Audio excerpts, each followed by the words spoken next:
the next speaker, Sean Ang.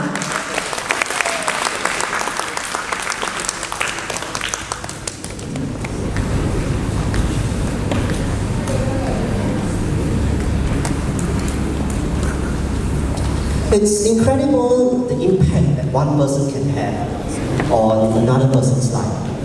You see, my younger sister was born a special child, and when I was 14 years old, I made up my mind that I wanted to embark on a career to help people. So, combining that with the passion of the science of medicines, I embarked on a career in pharmacy.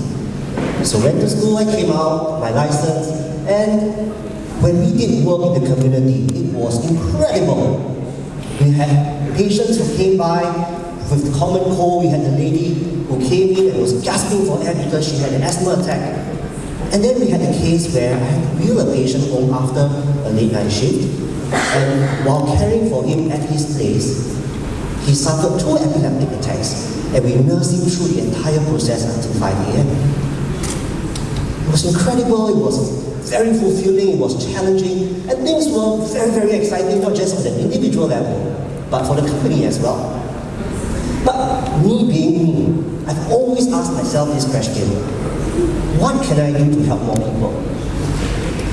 And if I think, oh, Sean Ang can do this, the natural instinct would be, what if we had 2 Sean Angs?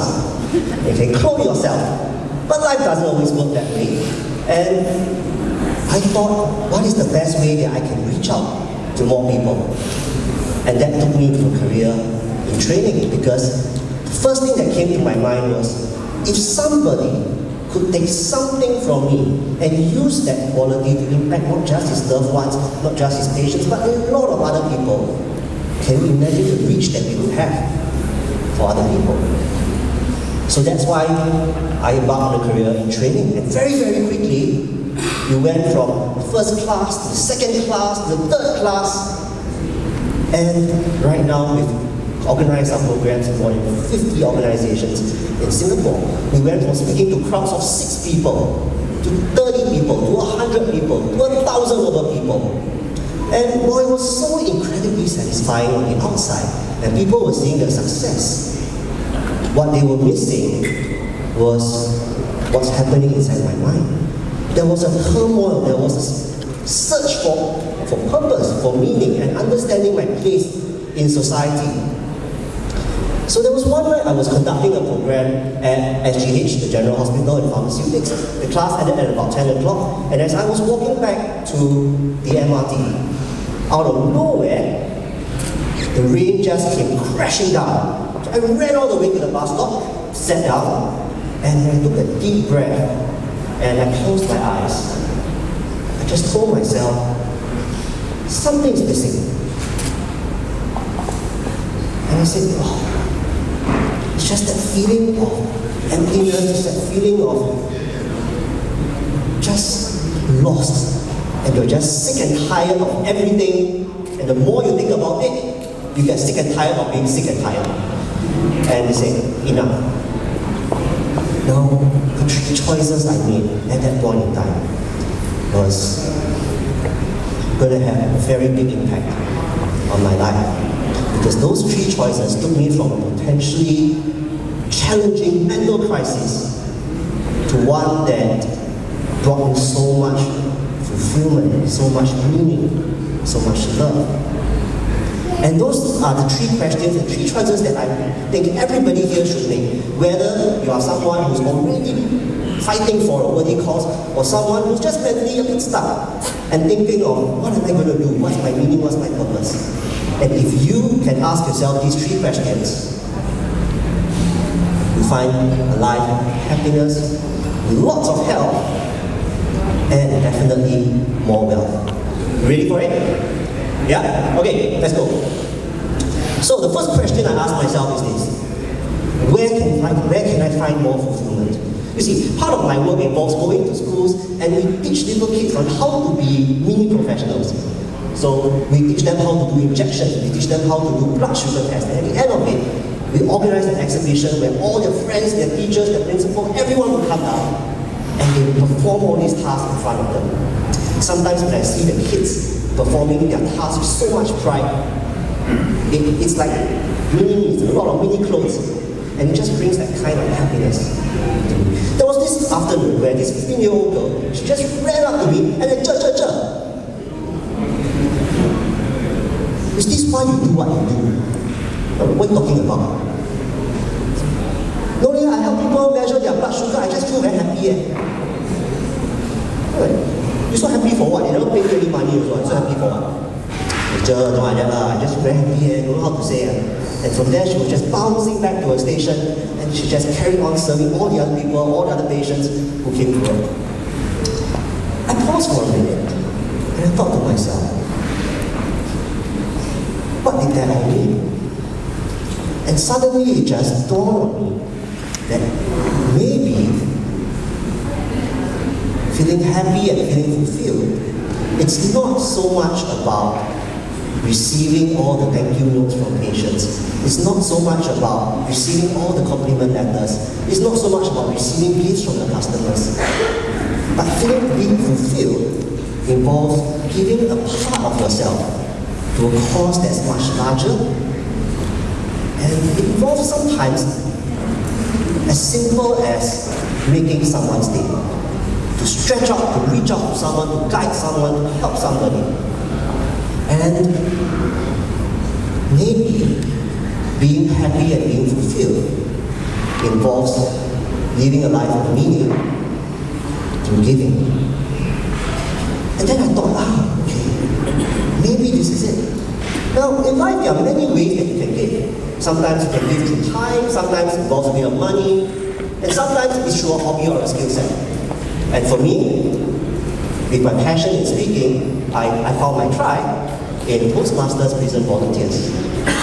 So, what do we do in Toastmasters Prison Volunteers?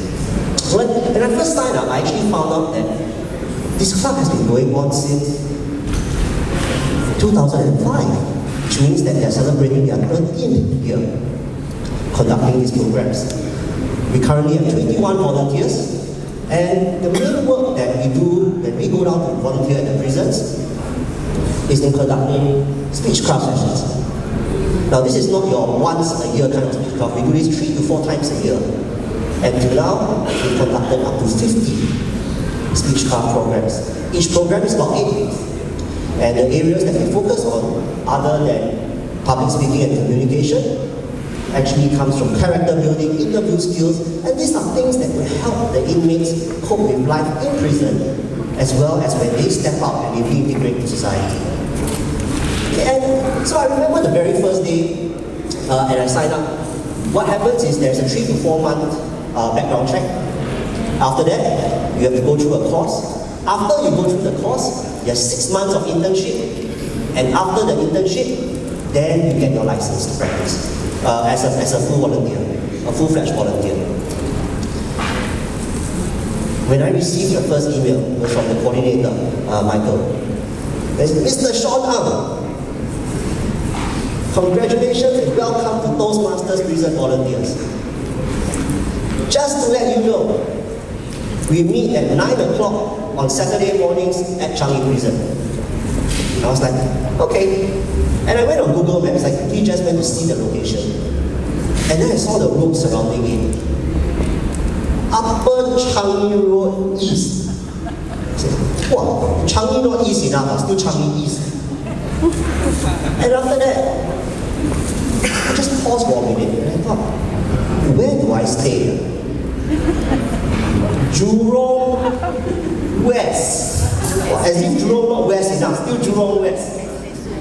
So every time we have a program on Saturday morning, it's a choice between a $30 to $35 Grab ride or 1 hour 15 minutes of public transport. But what I did not expect though was the very first session when I went in. When you go inside the training room, they are very, very warm to you, they shake your hand, they welcome you. And when you hear their stories, it's incredible how much authenticity, how much vulnerability, and how much courage they have to actually share something that's so difficult and so painful for them. You learn a lot from them, you get inspired by them. At the end of the session, sometimes they'll line up and they say, thank you for coming, thank you for coming, thank you for your speech. And as I take a walk back from the training room complex to the exit, it's this feeling of fulfillment, a feeling of wholeness, and it's a feeling that you can touch your heart and you can say, this really makes me happy. But why can we all do that? Because when we give, we actually receive so much more in return. And we can all do that if we can live a life of meaning through giving. So the question I have for all of you today is this. If you are looking for a life of meaning, what's one thing that is going to make you stand up, and what about yourself are you willing to give to contribute to a greater cause? Now, for me, it happened to be Toastmasters Business Volunteers. So after I asked myself the very first question, where do I find fulfillment? Then came the second question, which is this: how good are you?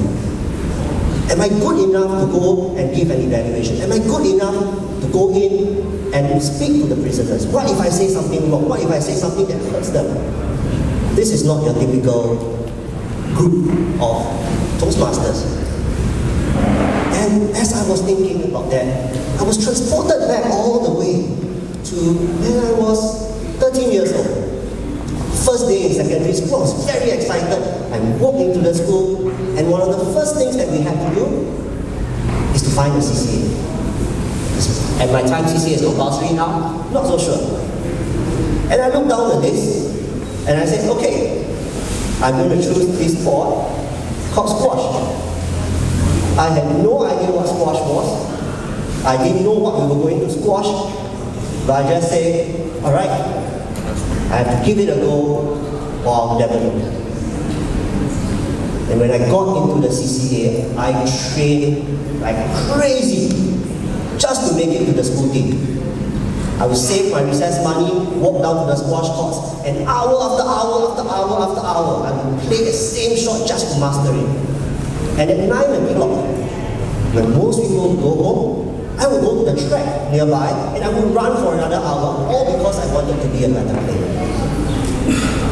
A few months down the road, when I was 14 years old, the national tournament came.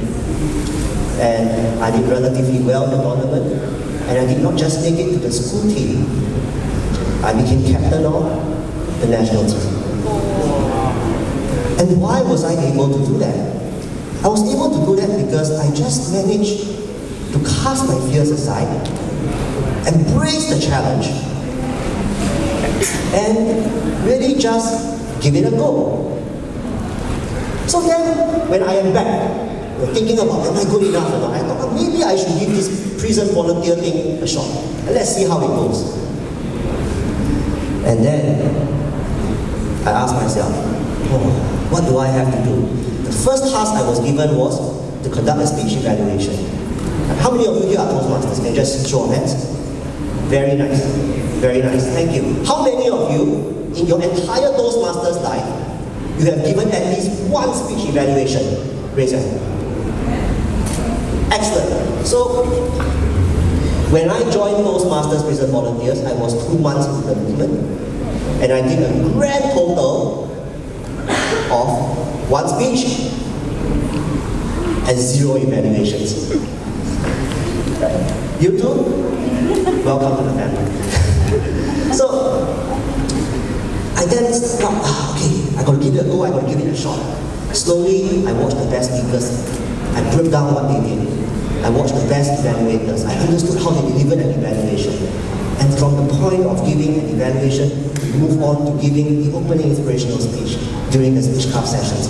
And right now, we are involved in creating new material for an advanced version of the Speechcraft so that we can help the inmates gain a higher level of competency when they come out to evaluate, when they come out to communicate, go for their job interviews. And that drives all of us in the Toastmasters Prison Volunteers. So, for all of you here, it's Is there something that you've wanted to try, but never got down to doing it because you were afraid, because you doubted yourself? Well, in all my years of speaking to people and coaching, I can honestly say that many of you, if not all of you, are better than you think you are. You just have to give it a shot. And give it a go, or you never know. So now that I think of two things, right? I think about, yes, I found my purpose. I know that what brings me fulfillment. What brings me fulfillment is in giving. And I know that, yes, I'm willing to give this Toastmasters thing a go at the prison. The third question I have to ask myself is this.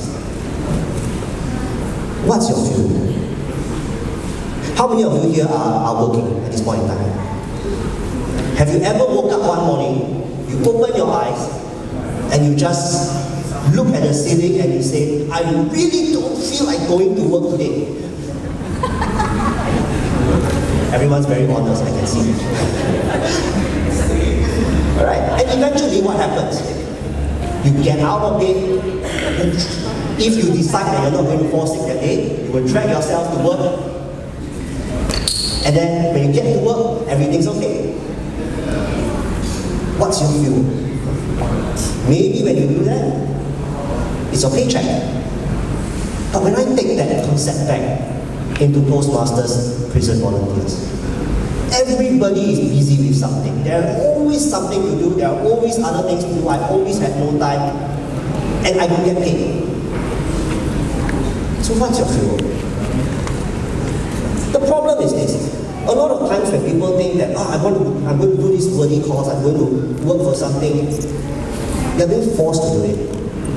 It doesn't come from the heart, there's no passion, there's no drive. I remember in the second or third year as a pharmacist, our company organized this gathering. Right? It was supposed to be a day of bonding, a day of celebration. And I wasn't very much a volunteer kind of person. But guess where the venue was? To a particular place for a volunteer activity. Now the cause was a good cause, but it didn't resound with me.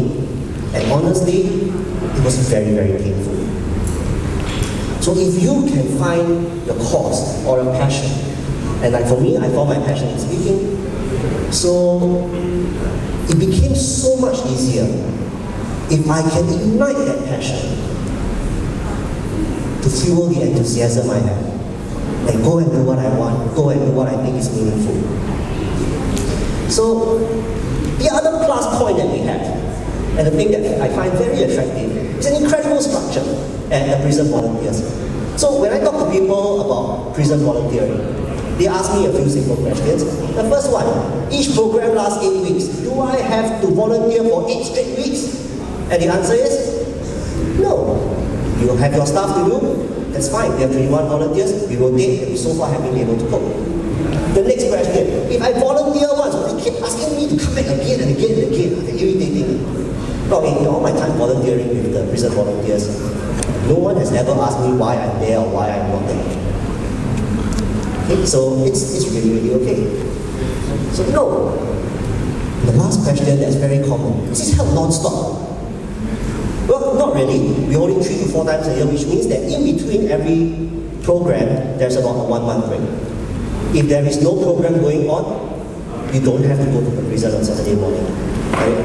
Don't go to the prison if you have no reason. So is this non-stop for lawyers? No, it's not.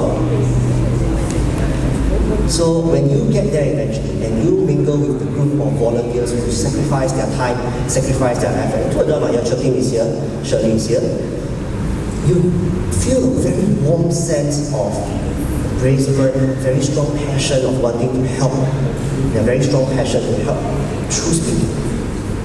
And why can all of us do that? It's because we were able to ignite our passion, to fuel that enthusiasm that keeps us going. And they've kept many people going for the last 13 years. So, Back then to that bus stop, I was sitting down and the rain was crashing. 3 questions I asked myself are this. The first question, where can you find fulfillment in life?